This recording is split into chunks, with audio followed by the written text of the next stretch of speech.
नमस्कार, जय Hind. All exam guide गुरु का यूट्यूब चैनल आप सभी देख रहे हैं। मेरा नाम है सुजीत पांडे। दोस्तों, आपके लिए भारत के सभी एग्जामों में पिछले 30 साल से बार बार आए हुए जीके जीएस के क्वेश्चन लेकर आते हैं। आप जिस एग्जाम की तैयारी कर रहे हो उसमें भी ये क्वेश्चन आए हुए हैं और आगे भी आपको ये क्वेश्चन मिलेंगे। तो आपके पेपर में इसमें से क्वेश्चन फंस सकते हैं, इसलिए इसको अच्छे से पढ़िए, पूरे क्वेश्चन को याद कीजिए। हमारे चैनल पर कम समय में ज़्यादा क्वेश्चन कराए जाते हैं, आपका बिल्कुल समय बर्बाद नहीं किया जाता, इसलिए चैनल को सब्सक्राइब कर लो। जिसको नोटिफिकेशन नहीं मिल रहा नीचे सब्सक्राइब कर लेना। आप लोग बोलते हो कि सर दोनों वीडियो के नोटिफिकेशन नहीं मिलते, तो सब्सक्राइब करोगे तो नोटिफिकेशन भी मिल जाएगा। सब्सक्राइब कर लेना।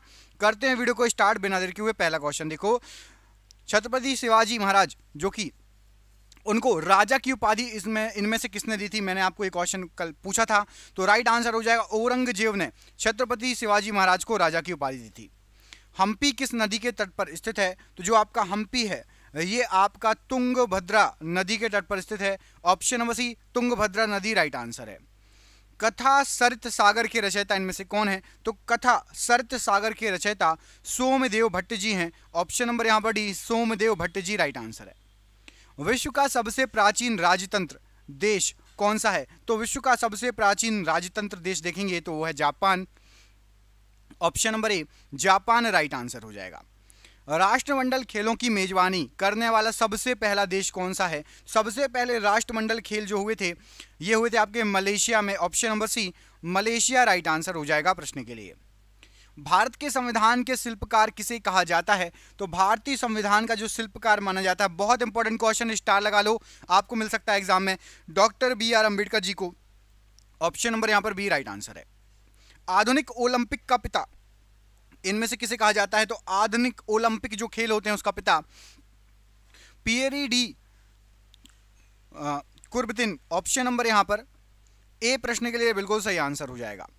सबसे बड़ा निर्वाचक क्षेत्र वाला राज्य कौन सा है? तो सबसे बड़ा निर्वाचक क्षेत्र वाला जो राज्य है वो है आपका Uttar Pradesh. Option number D, Uttar Pradesh right answer है। वेरी इंपॉर्टेंट क्वेश्चन है, याद कर लेना।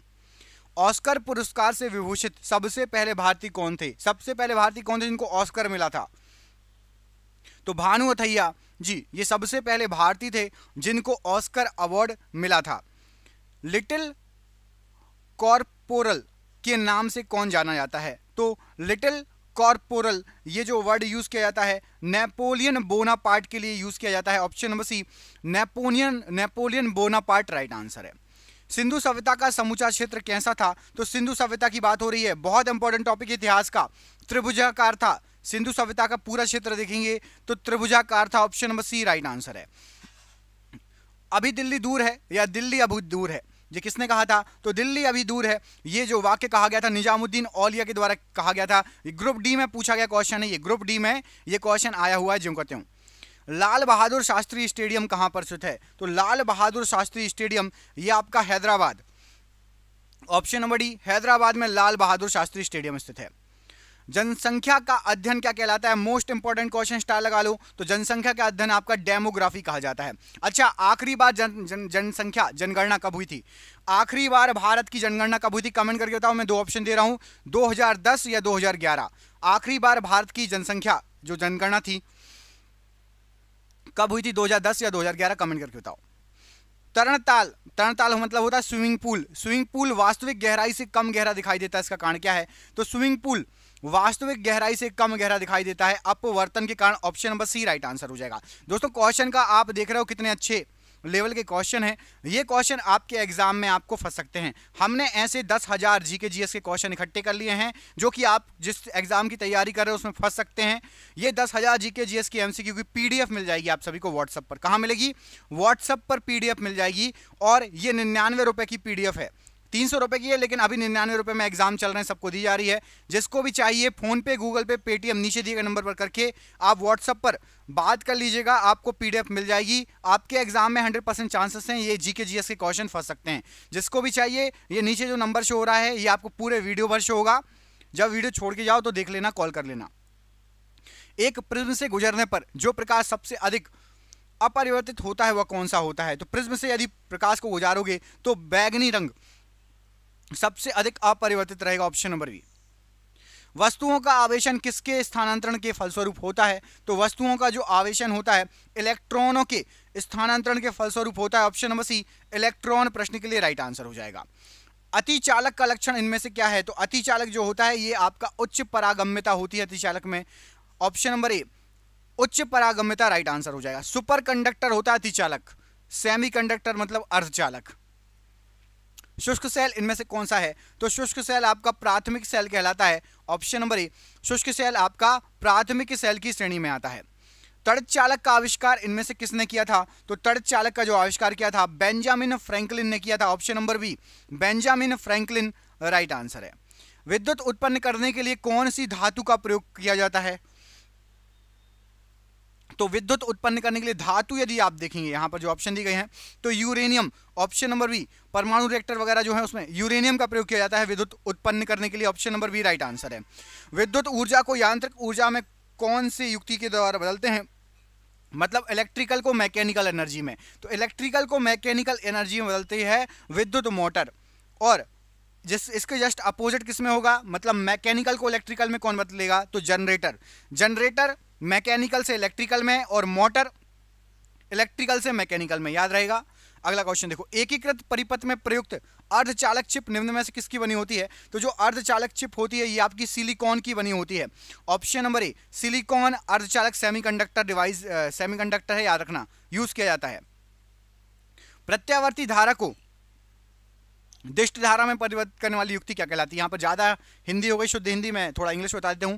तो एसी को डीसी में कैसे परिवर्तित करते हैं? प्रत्यावर्ती धारा मतलब अल्टरनेटिंग करंट एसी, और डिष्ट धारा मतलब डायरेक्ट करंट मतलब डीसी। तो एसी को डीसी में बदलने के लिए हम रेक्टिफायर का यूज करेंगे।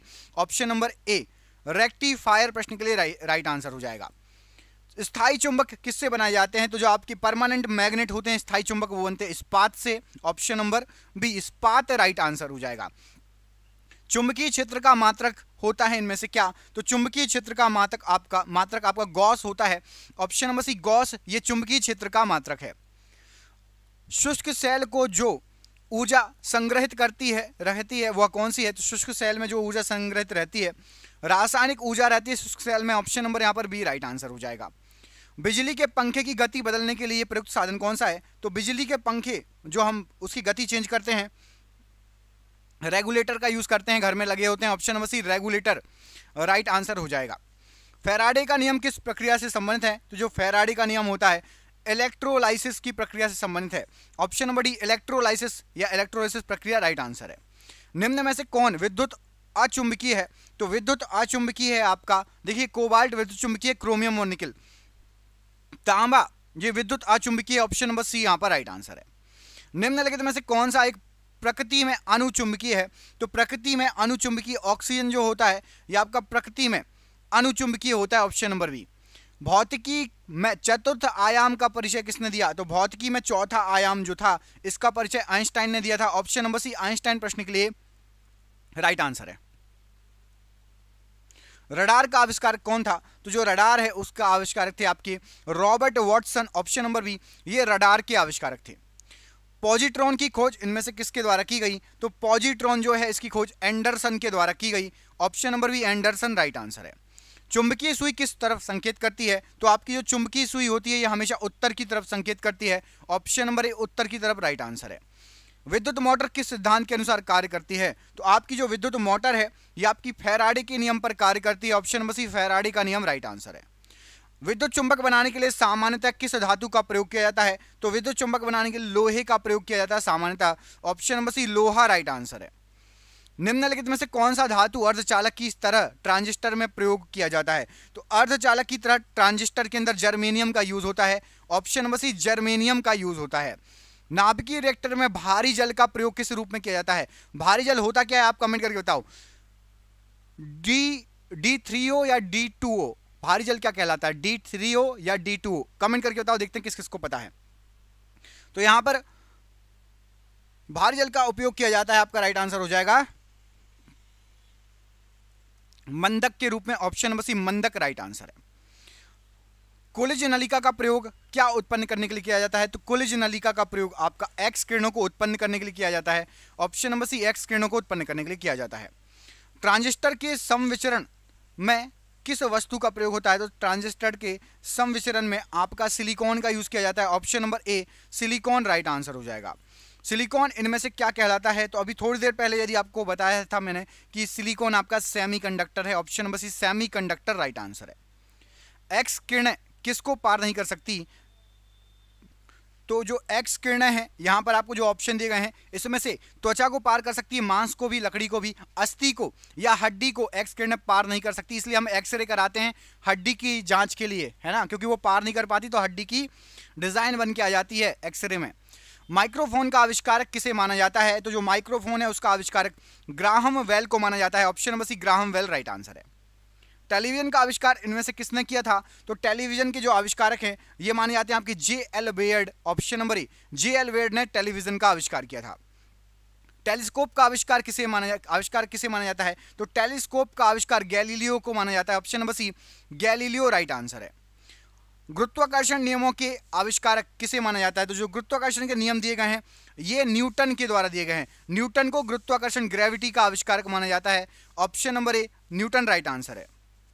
एक जूल में कितने कैलोरी होते हैं? तो एक जूल के अंदर आपका 0.24 कैलोरी होता है। ऑप्शन नंबर सी 0.24 कैलोरी होता है।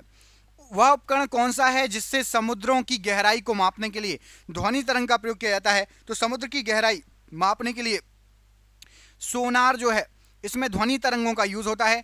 बाकी ऑप्शन नंबर यहां पर ए राइट आंसर हो जाएगा। कमेंट करके बताओ अल्टीमीटर क्या है? अल्टीमीटर से क्या मापते हैं? कमेंट करके बताओ। अल्टीमीटर जो है इससे क्या मापा जाता है? कमेंट करके बताइए। निम्नलिखित में से कौन सा यंत्र प्रत्यावर्ती धारा को एक दिष्ट धारा में परिवर्तित करेगा? सेम क्वेश्चन है। डीसी को एसी में परिवर्तित करेगा तो अल्टरनेटर डीसी करंट को एसी करंट में परिवर्तित करेगा। ऑप्शन नंबर ए यहां पर राइट आंसर है। साइक्लोट्रॉन किसको त्वरित करने के लिए प्रयुक्त किया जाता है? तो जो साइक्लोट्रॉन होता है ये प्रोटॉन को त्वरित करने के लिए प्रयोग किया जाता है। Option number C right answer है। एक नदी में चलता हुआ जहाज समुद्र में आता है तब जहाज ऊपर उठेगा या नीचे हो जाएगा? नदी में चल रहा है जहाज और समुद्र में एकदम से आ जाए तो वह थोड़ा ऊपर उड़ जाएगा।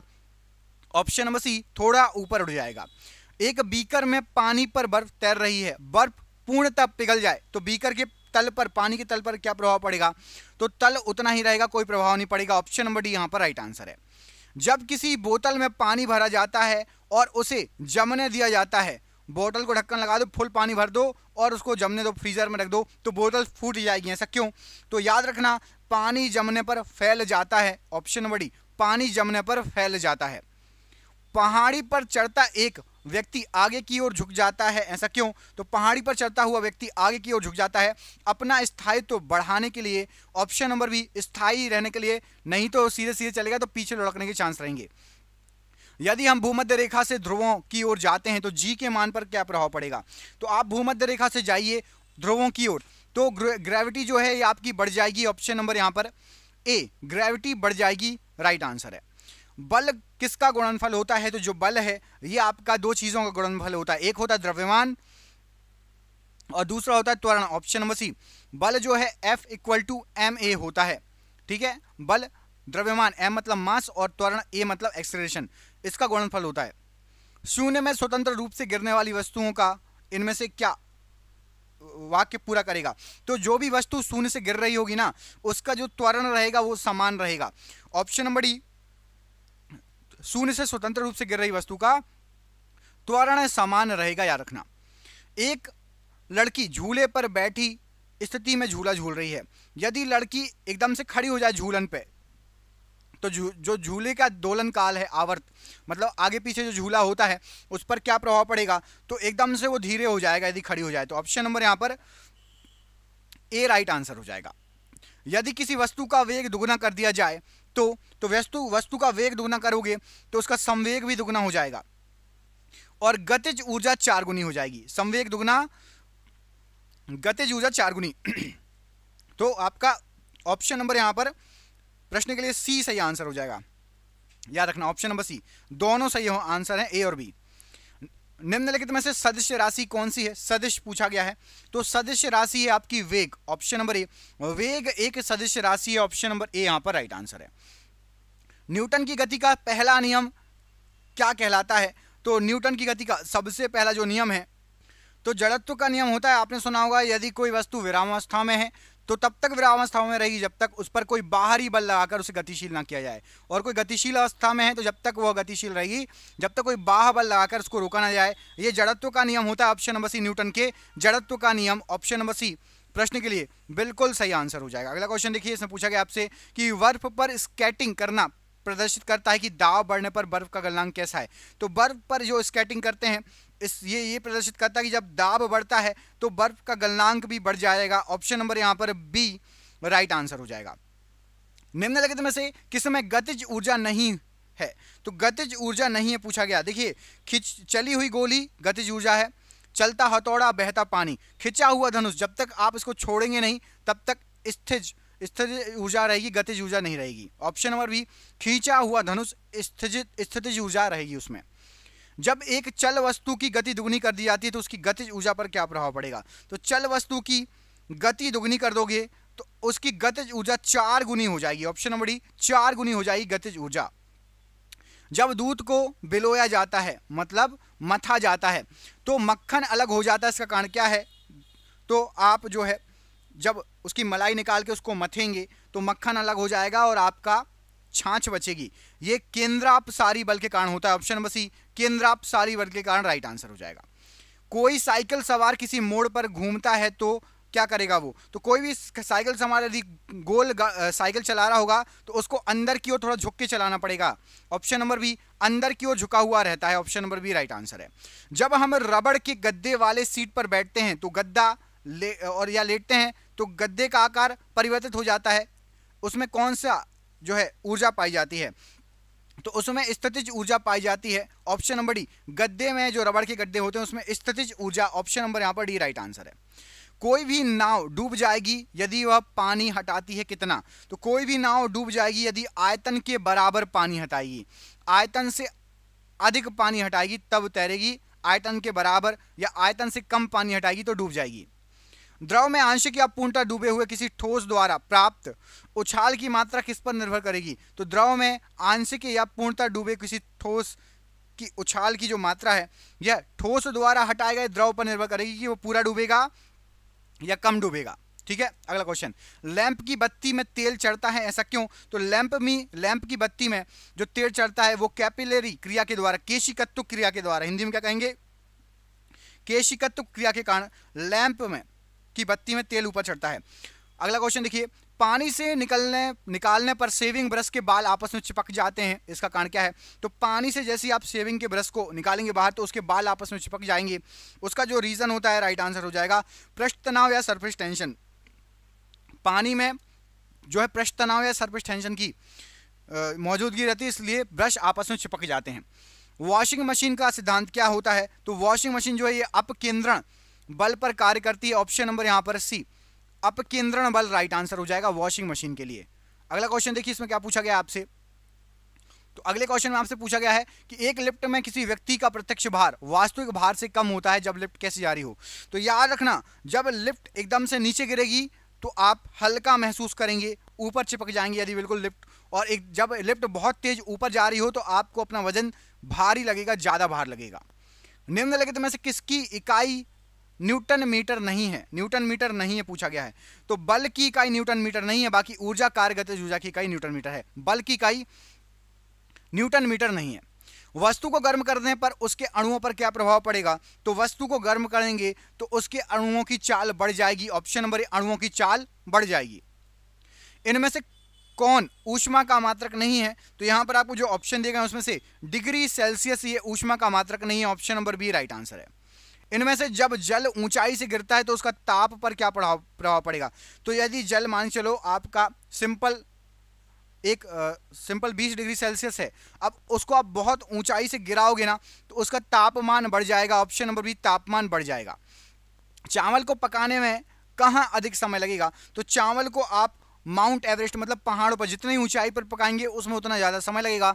Option number C Mount Everest पर चावल पकाएंगे तो ज़्यादा समय लगेगा। वह ताप जिस पर बर्फ, पानी और वाष्प संतुलन में रहते हैं क्या कहलाता है? तो बर्फ, पानी और वाष्प ये सभी आपके संतुलन में रहेंगे, उस ताप को त्रिक बिंदु कहा जाएगा। ऑप्शन नंबर बी त्रिक बिंदु राइट आंसर हो जाएगा प्रश्न के लिए। किसी द्रव का वाष्पीकरण होने से उसका तापमान पर क्या प्रभाव पड़ेगा? तो द्रव का वाष्पीकरण होने से तापमान घट जाएगा। ऑप्शन नंबर बी, तापमान घट जाएगा। निम्न तापी इंजनों का अनुप्रयोग किसमें होता है? तो निम्न तापी इंजनों का अनुप्रयोग जो होता है रॉकेट प्रौद्योगिकी में होता है। ऑप्शन नंबर सी, रॉकेट प्रौद्योगिकी राइट आंसर है। वायुमंडल में प्रकाश के विसरण का कारण क्या है? तो वायुमंडल में जो प्रकाश विसरण करता है धूल कण, उसका कारण है ऑप्शन नंबर डी, धूल कण राइट आंसर है। आकाश का रंग नीला प्रतीत होता है, तो आकाश का जो रंग नीला प्रतीत होता है वो प्रकीर्णन के कारण प्रतीत होता है। Option number B. और आज का आखिरी क्वेश्चन ये रहा आपकी स्क्रीन पर। दोस्तों आप में से क्वेश्चन, आप में से जिसने भी पूरा वीडियो देखा है, क्वेश्चन देख सकते हो कितने शानदार हैं, आपके एग्जाम में ये आ सकते हैं। इसकी पीडीएफ 10,000 जीके जीएस की पीडीएफ जिसको भी चाहिए नीचे दिए गए नंबर पर संपर्क कर लेना। आज का आखिरी क्वेश्चन है कि मृग तृष्णा बनने का कारण क्या है? मैं आपको 2 ऑप्शन दे रहा हूं, कमेंट करके बताना क्या है कारण। पूर्ण आंतरिक परावर्तन या फिर आपका विसरण। मृग तृष्णा बनने का कारण क्या है? मिराज, जिसको इंग्लिश में मिराज कहते हैं। पूर्ण आंतरिक परावर्तन या विसरण, इनमें से कोई एक आंसर सही है, कमेंट करके बताइए। हम मिलेंगे आपसे अगले वीडियो में। अपना ख्याल रखिए। आप सभी का बहुत बहुत धन्यवाद दोस्तों। आपका शुभ हो, बहुत बहुत धन्यवाद। जय हिंद, जय भारत।